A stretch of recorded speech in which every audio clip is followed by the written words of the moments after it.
Hey everybody, I hope and pray that you're doing well today as we come to our word from the Word. And today that word is ahead. Ahead.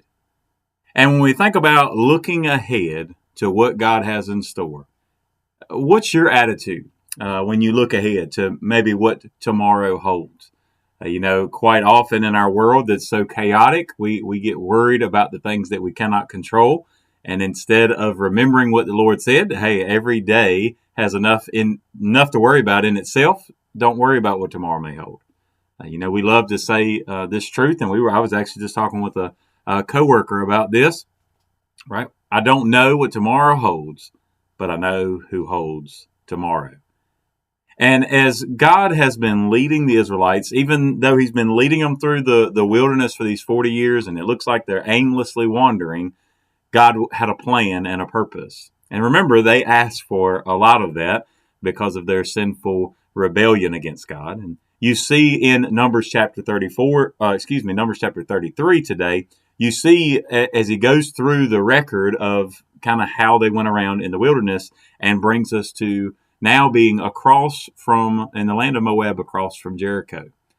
And God is telling Moses to let them know, here's what you're going to tell them about what's going to happen when they get into the promised land.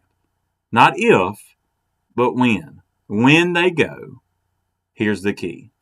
Now, it would have done them a lot of good to pay attention to these words. But those Israelites are a lot like us. They heard it, they listened, probably had intentions to obey it, but then later compromised, and then later wondered why they were facing the punishment and judgment of God. Well, we see right here, this kind of sets the stage for what is to come through the rest of the Old Testament, and even to our time in the world today. Look and see what he says in Numbers chapter 33, verses 50 through 56 today. Now the Lord spoke to Moses in the plains of Moab by the Jordan, across from Jericho, saying, Speak to the children of Israel, and say to them, When you have crossed the Jordan into the land of Canaan, then you shall drive out all the inhabitants of the land from before you, destroy all their engraved stones, destroy all their molded images, and demolish all their high places. You shall dispossess the inhabitants of the land and dwell in it, for I have given you the land to possess.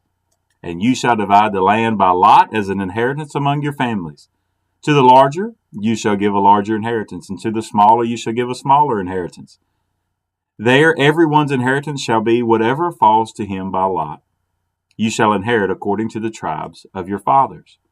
And here's the key. But if you do not drive out the inhabitants of the land from before you, then it shall be that those whom you let remain shall be irritants in your eyes and thorns in your sides, and they shall harass you in the land where you dwell.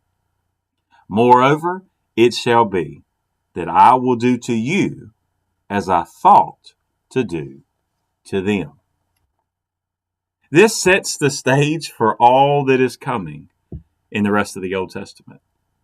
It's the reason that Israel continues to have problems with their enemies in the land.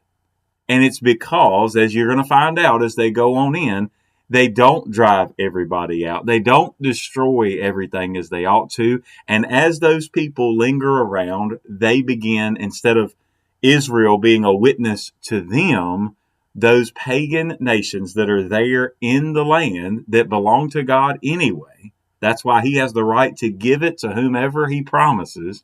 And so now as he's giving them the land, now they have decided again that they will go against his word. And so instead of obeying what he has said, just the simple things, think about just how simple the response would have been, right? For him to say, when you get there, you're going to drive out everybody. You're going to, and then you're going to tear apart everything that they were worshiping other gods with, and even those high places and altars things. You're going to destroy all that. You're going to basically remove every evidence of evil, every evidence of pagan religion, everything else. You're going to rid the land of everything but you. The promised land the promised people in the promised land. But he also gives them that fair warning that said, just as I intend to drive them out through you, if you don't listen, I'm going to drive you out by them. And that's what you see throughout history. You see it. We're going through a men's Bible study right now through the book of Daniel.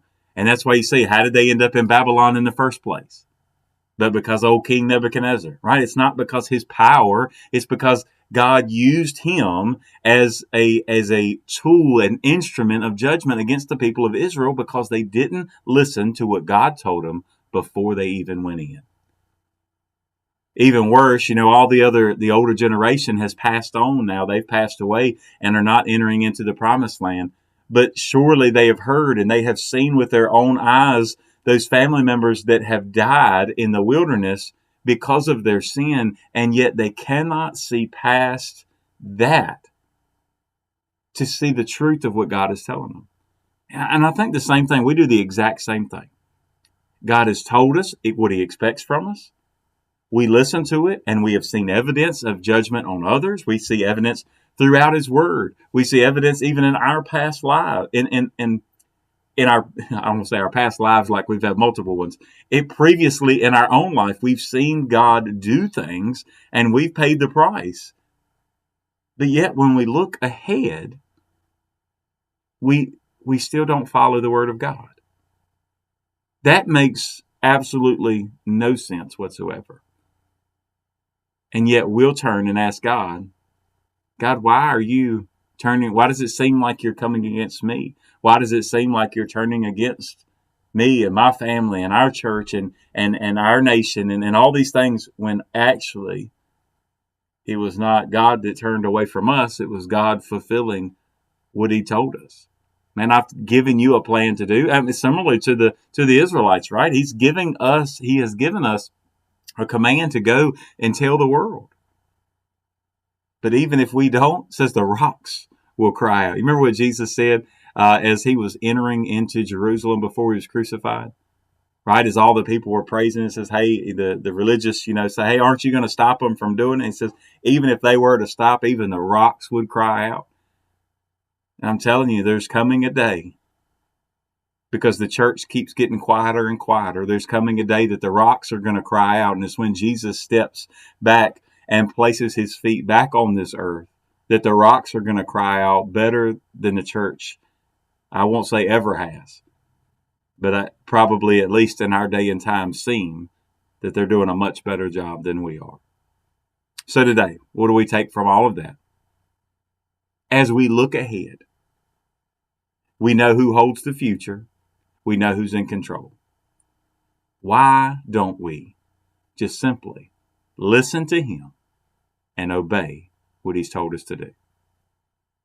God bless you, and I pray you have a great, great day.